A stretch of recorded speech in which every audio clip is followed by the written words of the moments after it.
आज जिल्ह्याचे खासदार मराठवाड्याच्या स्वातंत्र्यमुक्ती दिनी काहीतरी महत्त्वाचं आणि जिल्ह्याच्या उपयोगाचं बोलतील अशी अपेक्षा होती.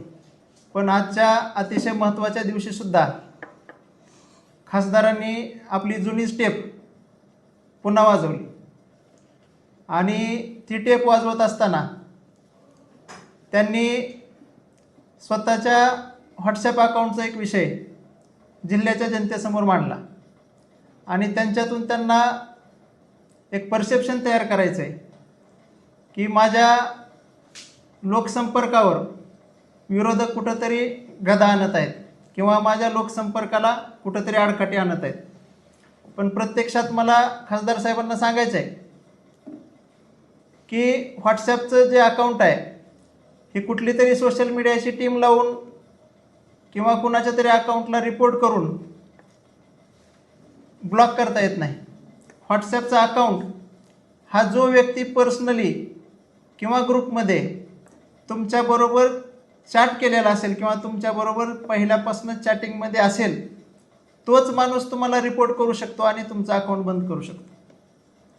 याच्यामधले आम्ही जास्त तज्ज्ञ नाहीत, पण तुम्ही जो आरोप केला आहे त्या आरोपाच्या अनुषंगानं आम्हीसुद्धा सायबर पोलिसांना विनंती करू, माहिती सूचना यंत्रणेला सुद्धा आम्ही विनंती करू की खासदार साहेबांचं अकाउंट ताबडतोब चालू करून द्या जर कुण्या कारणानं ते बंद पडलं असेल तर.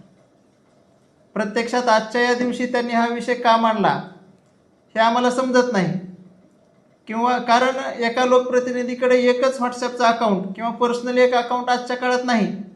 इंस्टाग्राम आहे, फेसबुक आहे, दुसरे पण संवादाचे 10 माध्यमं उपलब्ध आहेत ज्याच्यातून की लोकप्रतिनिधी हा जनतेशी संपर्कात राहू शकतो. पण त्यांना नेमकं ह्या विषयातून कशाची सहानुभूती घ्यायची आहे हे आमच्या लक्षात येत नाही. आम्हाला असं वाटतंय मागच्या 2-4 दिवसापासून त्यांच्याबद्दल जे संभ्रमाचं वातावरण जिल्ह्यामध्ये चालू आहे त्याचा कुठंतरी त्यांच्या व्हॉट्सॲपच्या त्या पर्सनल अकाउंटशी संबंध आहे की काय हा संशय आता आम्हाला वाटू लागला आहे. आणि ते त्यांचं कुठलं तरी एखादं भांडवल उघड होतं आहे का ते लपवण्यासाठी म्हणून त्यांनी स्वतःचं व्हॉट्सॲप अकाउंट बंद केलं का असा सुद्धा आमचा त्यांना प्रश्न आहे. प्रत्यक्षात सोशल मीडियावरील जे हे सगळे फोरम आहेत, एखादा फोरम बंद केल्यामुळं पुन्हा लोकप्रतिनिधीचा संपर्क हा कमी होत नसतो, हे त्यांच्या लक्षात यायला पाहिजे.